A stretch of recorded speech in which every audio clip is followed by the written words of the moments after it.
Hmm, Assalamualaikum warahmatullahi wabarakatuh. Nama saya Muhammad Yusuf bin Bedawi. Saya akan membentangkan faktor penjajahan dan imperialisme melalui etika dan peradaban di Malaysia. Kod MPU 21032. Ini nama kumpulan saya. Nama pensyarah Puan Rahimah binti Halim. Kod subjek pengaitan etika dan peradaban MPU 21032. Tajuk faktor penjajahan dan imperialisme mempengaruhi etika dan peradaban di Malaysia. Nama saya Muhammad Isa bin Badawi, nama metik 17 DEP 20F2030 dari kelas DEP 2A. Pengenalan. Masa penjajahan dan imperialisme. Penjajahan berlaku apabila sebuah negara menguasai negara atau bangsa lain, selalunya melalui cara agresif dan ketenteraan, dan menyaksikan wilayah diambil dengan cara lain. Istilah penjajahan dan imperialisme kadang-kadang digunakan bertukar ganti, tetapi sarjana selalunya membezakan di antara keduanya. Penjajahan bagi satu negara yang menguasai negara lain melalui kuasa politik, dan imperialisme lebih kepada istilah umum untuk menguasai oleh politik atau ekonomi sama ada secara langsung atau tidak langsung. Pendahuluan. Penjajahan oleh kuasa-kuasa ke atas di tanah Melayu bermula pada tahun 1511 apabila Portugis berjaya menawan kota Melaka dan menghancurkan Kepulauan Melayu, diikuti oleh Belanda pada tahun 1559. Selain itu, Inggeris dan Jepun juga berminat dengan kekayaan ekonomi di tanah Melayu dan menaklukinya. Dasar kuasa asing telah mengubah corak kehidupan di tanah Melayu.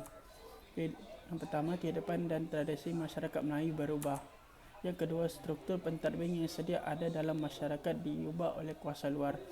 Seterusnya, antara faktor-faktor imperialisme Barat ke Asia Tenggara ialah ekonomi kerana keperluan terhadap bahan mentah.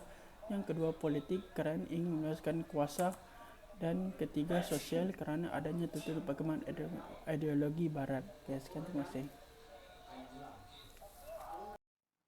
Hai semua, nama saya Isaac John Analaki Picanitu, nombor metrik 17 di EP 20F 2006. Dalam subjek MPU 21032 ini, saya akan membincangkan tentang faktor penjajahan dan imperialisme mempengaruhi pembinaan etika dan peradaban di Malaysia. Pendahuluannya, menurut sejarah, Malaysia sudah dijajah selama hampir 446 tahun. Ia bermula dengan kejatuhan Kerajaan Melayu Melaka kepada kekuasaan Portugis. Malaysia yang dahulunya dikenali sebagai Tanah Melayu telah dijajah oleh beberapa kuasa asing seperti Belanda, British dan Jepun. Akibat peristiwa penjajahan ini, kita dapat melihat pengaruh negara barat dalam pembinaan etika dan peradaban negara Malaysia pada zaman ini. Pengaruh-pengaruh ini boleh dibahagikan kepada tiga kumpulan, iaitu ekonomi, sosial dan politik. Yang pertama, ekonomi. Dari segi ekonomi, negara penjajah dan imperialisme telah banyak mempengaruhi bidang pelancongan, pengangkutan dan juga pertanian. Antaranya ialah pembinaan kota Formosa di Bandar Hilir, Melaka yang merupakan seni bina tertua Eropah di Asia dan juga tempat tarikan pelancong hingga kini. Di samping itu, pembinaan rangkaian jalan raya. Jalan raya ini dibina untuk menggantikan jalan denai. Hal ini berlaku setelah kenderaan bermotor diperkenalkan untuk mengangkut biji timah dan getah ke pangkalan sungai. Seterusnya, pengiktirafan bidang pertanian sebagai kegiatan umum. Penduduk tempatan digalakkan menanam makanan sendiri seperti sayur, buah dan ubi kayu pada zaman penjajahan Jepun dan sampai kini, pertanian merupakan kegiatan yang utama dalam penghasilan makanan dalam Malaysia. Yang kedua, sosial. Dari segi sosial, negara penjajah dan imperialisme telah mempengaruhi negara Malaysia dari segi masyarakat, bahasa dan sistem pendidikan. Antaranya ialah kewujudan masyarakat baharu hasil daripada perkahwinan orang Portugis dengan penduduk tempatan. Contohnya, kaum Asia dan Serani yang beragama Kristian di Melaka yang wujud hingga ke hari ini. Selain itu, masyarakat Melayu diperkenalkan dengan tulisan rasmi yang menggantikan tulisan Jawi yang digunakan pakai secara meluas di Malaysia hingga ke hari ini. Seterusnya, sekolah-sekolah vernacular Melayu dan Inggeris juga diperkenalkan. Sekolah-sekolah ini turut diperkenalkan dan masih dijalankan sampai ke zaman ini. Yang ketiga, dari segi politik. Dari segi politik, negara penjajah dan imperialisme telah membawa perubahan dalam struktur politik dari feudalism, raja atau sultan mempunyai kuasa mutlak, kepada sistem demokrasi yang masih digunakan sehingga ke hari ini. Di samping itu, Dewan Rakyat yang merupakan salah satu dua Dewan Parlimen Malaysia ditubuhkan. Sebelum rang dihantar kepada Yang di-Pertuan Agong, rang undang-undang perlu diluluskan.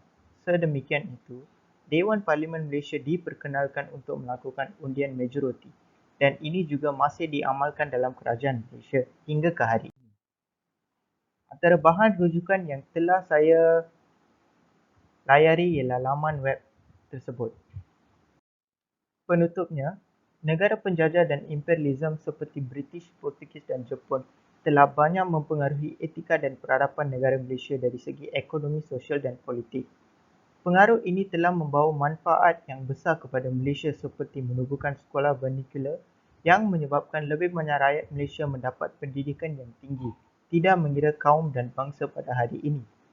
Jadi, peninggalan idea dan perubahan negara barat dalam ekonomi, sosial dan politik harus diambil sebagai teladan dipertingkatkan untuk memajukan negara Malaysia dengan lebih lagi pada masa yang akan datang. Sekian, terima kasih. Assalamualaikum warahmatullahi wabarakatuh. Nama saya Sulaiman Tanjung Bisyari. Komentar saya adalah 17 DP 20F 2029. Nama pensyarah saya adalah Puan Rahimah binti Halim. Kod material pelajaran adalah MPU 21032. Hari ini saya akan membentangkan faktor penjajahan dan imperialisme mempengaruhi pembinaan tika peradaban. Pendahuluan. Fenomena sejarah penjajahan adalah satu fenomena yang berlaku di seluruh dunia merentasi masa merangkumi pelbagai orang yang berbeza seperti Hittites, Inca dan Empire British. Kolonialisme Eropah atau imperialisme bermula pada abad ke-15 dengan zaman penjelajahan yang dipimpin oleh Empire Portugis dan Empire Sepanyol penerakan di Amerika dan pantai Afrika, Timur Tengah, India dan Asia Timur. Menjelang abad ke-16 dan ke-17, England, Perancis dan Belanda menubuhkan empire mereka sendiri di luar negara mereka bersaing secara langsung bersama sendiri. Pada penghujung abad ke-18 dan 19, mulai eranya koloni pertama apabila kebanyakan koloni Eropah di Amerika mendapat kemerdekaan mereka dari metropol masing-masing. Ekonomi. Industri kertas asli di Malaysia bermula pada tahun 1877 di Kuala Kangsar, Perak. Anak getah yang ditanam adalah spesies Hevia bersilensis. Estet getah pertama telah dibangunkan di Melaka pada tahun 1902 sehingga 1903. Selepas itu, keluasan penanaman getah terus berkembang hingga mencapai kemuncak iaitu seluas 2.06 juta hektar pada tahun 1979. Pengeluaran tertinggi yang pernah dicapai oleh negara ialah sebanyak 1.66 juta tan metrik iaitu pada tahun 1988. Secara ringkasnya, pokok getah berasal dari negara Brazil. Sehingga kini, tanaman pokok getah meluas di seluruh Malaysia untuk kegunaan dunia dan ekonomi di Malaysia. Sosial. Dari segi sosial, negara penjajah dan imperial telah mempengaruhi negara Malaysia. Contohnya, pelbagai kaum hidup bersatu padu di negara Malaysia yang di mana ketika zaman Empire British menjajah tanah Melayu, kedatangan orang India secara migrasi beramai-ramai ke Malaya hanya bermula pada pertengahan abad ke-19. Migrasi besar-besaran masyarakat Cina ke tanah Melayu berlaku sekitar abad ke-19.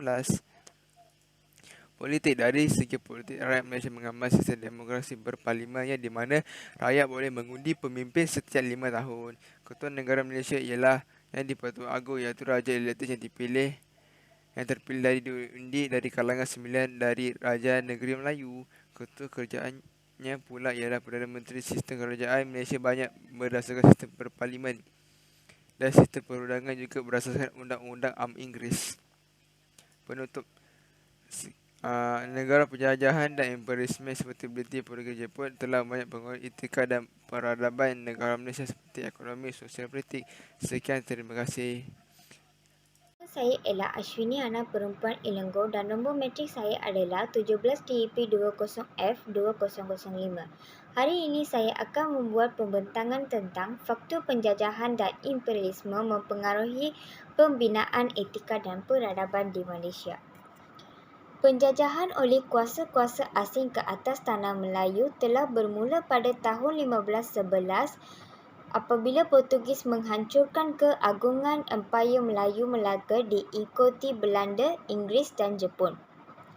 Dasar kuasa asing telah mengubah corak kehidupan di tanah Melayu, kehidupan tradisi masyarakat Melayu serta struktur pentadbiran yang sedia ada dalam masyarakat. Dasar-dasar imperialisme adalah lebih didorongkan oleh perkembangan semasa di Eropah yang sibuk memperjuangkan fahaman nasionalisme dan negara bangsa. Antara faktor-faktor imperialisme barat ke Asia Tenggara ialah ekonomi, sosial dan politik. Bagi menjana perkembangan industri perkilangan, revolusi pertanian memerlukan banyak bahan mentah seperti biji timah, getah dan kelapa sawit. Tahun ke-1830-an, bersaing dengan negara-negara Eropah lain, pengenalan tarif bertujuan untuk melindungi kepentingan industri perkilangan dalam negaranya. Penubuhan pangkalan Syarikat India Timur Inggeris di Madras dan di Benggala di India semakin meluas. Dengan pengenalan kapal berkuasa wap, revolusi perindustrian telah berjaya mempercepatkan pelayaran dan menyediakan kemudahan pengangkutan dan perhubungan. Pada penghujung abad ke-19, kapal berkuasa wap telah digunakan secara meluas dalam perdagangan antarabangsa.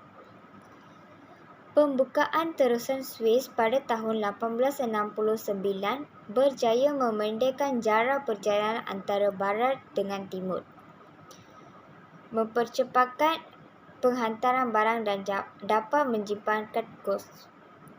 Seterusnya, penciptaan alat komunikasi seperti telegraf.